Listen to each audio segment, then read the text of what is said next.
बाजार आज एक नए उच्चतम स्तर पर पहुंच गया है। ये एक ऐतिहासिक क्षण है। हाँ, और विशेषज्ञ कह रहे हैं कि ये रैली तो बस शुरुआत है।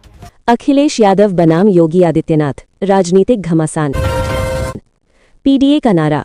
समाजवादी पार्टी के प्रमुख अखिलेश यादव का दावा है कि भाजपा उनके पीडीए, पिछड़ा दलित अल्पसंख्यक गठबंधन से घबरा गई है।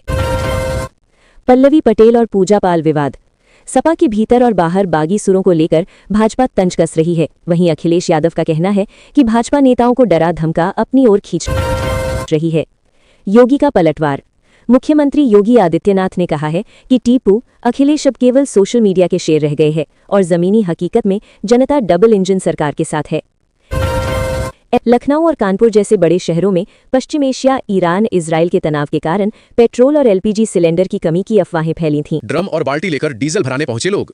प्रशासन बोला एमपी में पेट्रोल डीजल की कोई कमी नहीं। कई शहरों में पंप खाली, सप्लाई सामान्य होने का दावा। इंदौर में भारी भीड़, कलेक्टर ने अफवाह से बचने को कहा। उज्जैन में हालात बिगड़े, पुलिस को संभालनी पड़ी स्थिति। सोशल मीडिया अफवाह से एमपी और गुजरात में अफरा तफरी। जरूरत से ज्यादा ईंधन जमा करने लगे लोग, स्टॉक खत्म। अफवाह फैलाने वालों पर सख्त कार्रवाई की चेतावनी। सरकार ने कहा घबराए नहीं, सप्लाई पूरी तरह सामान्य।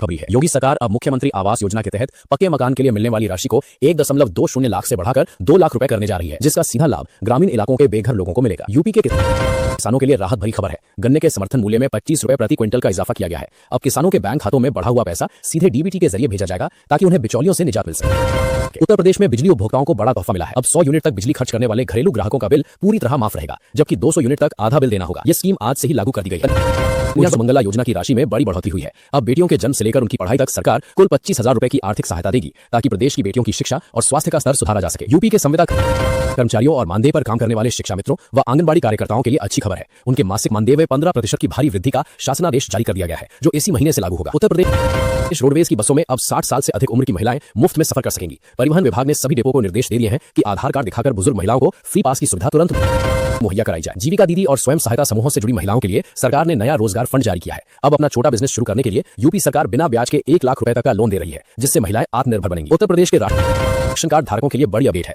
अब कोटे की दुकानों पर गेहूं चावल के साथ साथ दाल, नमक और चीनी भी मुफ्त दी जाएगी। खाद्य विभाग ने गोदामों से राशन की उठान प्रक्रिया तेज करने के निर्देश दिए हैं। मुख्यमंत्री युवा स्वरोजगार योजना के तहत अब यूपी के युवाओं को उद्योग लगाने के लिए 25 लाख रुपए तक का लोन 50% सब्सिडी के साथ मिलेगा। सरकार का लक्ष्य है कि इस साल प्रदेश के 5 लाख युवाओं को अपना स्टार्टअप शुरू करने में मदद की जाए। यूपी के गौपालकों के लिए नंद बाबा दुग्ध मिशन के तहत बड़ा ऐलान हुआ है। अगर आपकी गाय ज्यादा दूध देती है तो सरकार आपको 15,000 रुपए तक का नकद इनाम और गाय के चारे के लिए हर महीने अलग से भत्ता प्रदान करेगी। शुरू किया गया है, जिसके तहत प्रदूषण नियंत्रण के लिए बड़े स्तर पर काम होगा। इस परियोजना से न केवल पर्यावरण में सुधार होगा बल्कि रोजगार के नए अवसर भी बनेंगे और स्वच्छ ऊर्जा को बढ़ावा मिलेगा।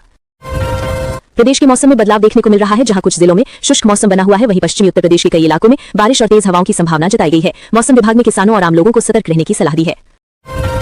वाराणसी नगर निगम ने इस बार लाइसेंस शुल्क वसूली में नया रिकॉर्ड बनाया है, जहां 4 करोड़ रुपए से अधिक की राशि जमा की गई है। प्रशासन ने बकाया भुगतान करने वालों को 31 मार्च तक का समय दिया है, जिससे राजस्व में और वृद्धि की उम्मीद जताई जा रही है। मुरादाबाद में एक बीडीएस छात्र को आतंकी संगठन के लिए काम करने के आरोप में गिरफ्तार किया गया है। एटीएस की जांच में सामने आया है कि वो कई जिलों में नेटवर्क फैलाने की कोशिश कर रहा था, जिससे सुरक्षा एजेंसियां सतर्क हो गई हैं और जांच को तेज कर दिया गया है।